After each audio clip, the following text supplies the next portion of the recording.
नमस्ते। आज की इस खास चर्चा में हम 1857 की उस ऐतिहासिक घटना को डिकोड करने जा रहे हैं जिसने सचमुच इतिहास की धारा को हमेशा के लिए पलट कर रख दिया। ये महज कोई सैनिकों का विद्रोह नहीं था, बिल्कुल नहीं, बल्कि इसमें राजाओं से लेकर किसानों और आम जनता तक ने हिस्सा लिया था। इसी सामूहिक प्रयास ने एक राष्ट्र की अंतिम आज़ादी की सबसे मजबूत नींव रखी थी। तो इस पूरी चर्चा को व्यवस्थित रखने के लिए हमारी रूपरेखा कुछ इस तरह रहेगी। हम सबसे पहले उन गहरे कारणों पर गौर करेंगे जिनसे ये पूरा तनाव पनपा। फिर हम उस अचानक भड़की चिंगारी को समझेंगे। इसके बाद विद्रोह के प्रमुख केंद्रों को देखेंगे। फिर ये समझेंगे कि ये विफल क्यों हुआ। और अंत में इसके उस ऐतिहासिक प्रभाव पर बात करेंगे जिसने सब कुछ बदल दिया। चलिए शुरू करते हैं भाग 1, द बिल्डिंग स्टॉर्म, यानी बढ़ता हुआ तूफान। ठीक है, आइए इसमें गहराई से उतरते हैं। 1857 का ये धमाका कोई रातों रात तो हुआ नहीं था। ये असल में कई जटिल तनावों का एक ऐसा बारूद का ढेर था जो लंबे समय से जमा हो रहा था। इसे हम 4 मुख्य श्रेणियों में बांट सकते हैं। राजनीतिक मोर्चे पर लैप्स की नीति जैसी दमनकारी नीतियां चल रही थी। आर्थिक रूप से देखा जाए तो भारी टैक्स ने किसानों और स्थानीय उद्योगों की कमर तोड़ दी थी। फिर सामाजिक और धार्मिक तौर पर सती प्रथा पर रोक और मिशनरियों की गतिविधियों ने लोगों में गहरा अविश्वास पैदा कर दिया था। और सेना के भीतर वहां भारतीय सैनिकों के साथ भेदभाव और कम वेतन जैसी गहरी समस्याएं थी। मतलब समाज का हर एक वर्ग अंदर ही अंदर सुलग रहा था। अब इन राजनीतिक कारणों में एक बहुत बड़ा ट्रिगर था डॉक्ट्रिन ऑफ लैप्स, यानी लैप्स की नीति। लॉर्ड डलहौजी का सीधा सा नियम था, अगर किसी राज्य का कोई अपना प्राकृतिक वारिस नहीं है तो वो राज्य सीधे ब्रिटिश साम्राज्य का हिस्सा बन जाएगा। ये नीति बेहद कठोर थी और इसी के चलते अंग्रेजों ने झांसी, सतारा और नागपुर जैसे अहम राज्यों को हड़प लिया। जाहिर है, इससे स्थानीय शासकों और जनता में भारी गुस्सा भड़क उठा। और फिर आता है साल 1856। ये साल बहुत ही अहम है।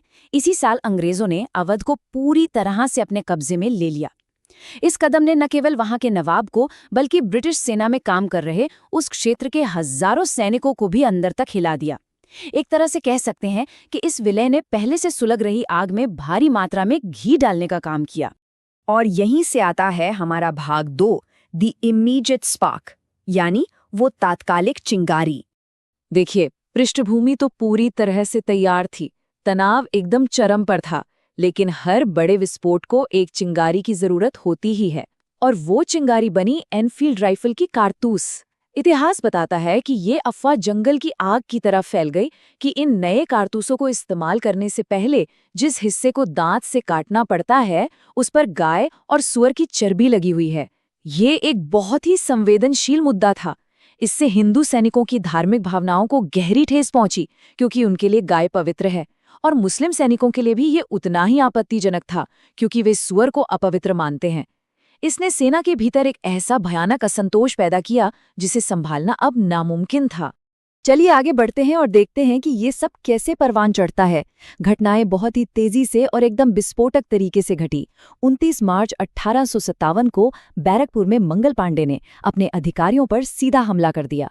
इसके कुछ ही दिन बाद 8 अप्रैल को उन्हें फांसी दे दी गई। लेकिन इस फांसी ने लोगों को डराने के बजाय आग को और ज्यादा भड़का दिया।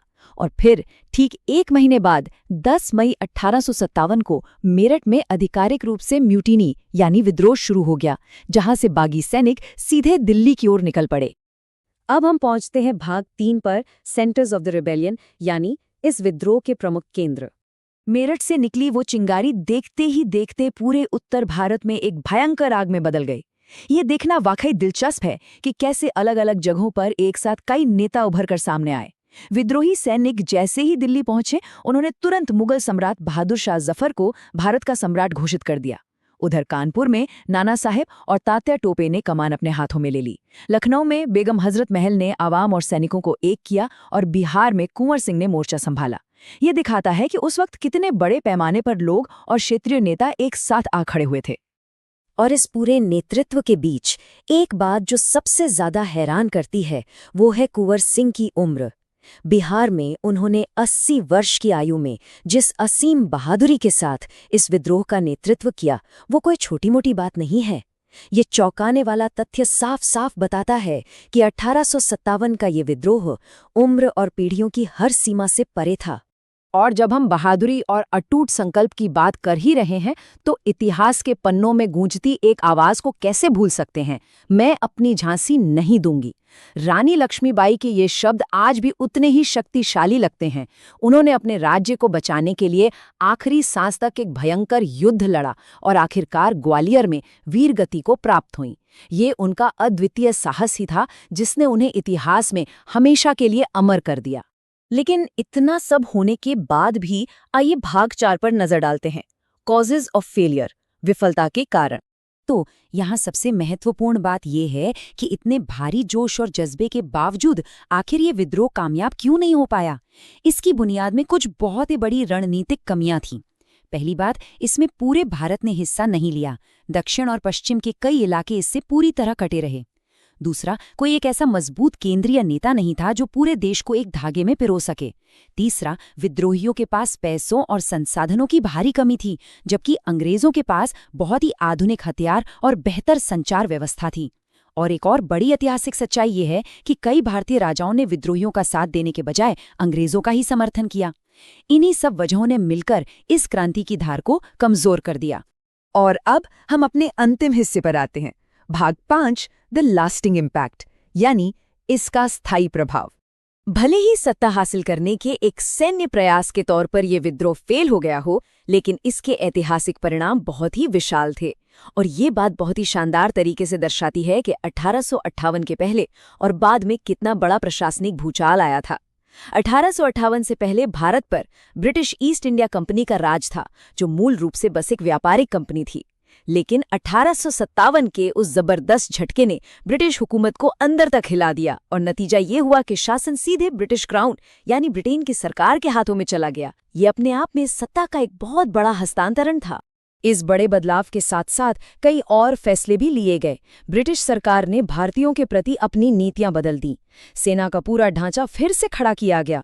भविष्य में ऐसा कोई विद्रोह न हो, इसके डर से सेना में भारतीय सैनिकों की संख्या घटा दी गई और ब्रिटिश सैनिकों की तादाद बढ़ा दी गई। लेकिन इन सब से परे जो सबसे बड़ी बात हुई वो ये थी कि इस विद्रोह ने भारतीयों के दिलों में राष्ट्रीय एकता और आज़ादी की एक ऐसी गहरी भावना के बीज बो दिए जो पहले कभी इस पैमाने पर नहीं देखी गई थी। जो हमें इस पूरी चर्चा के अंत में एक बहुत ही गहरे और विचारोत्तेजक सवाल पर लाकर खड़ा कर देता है।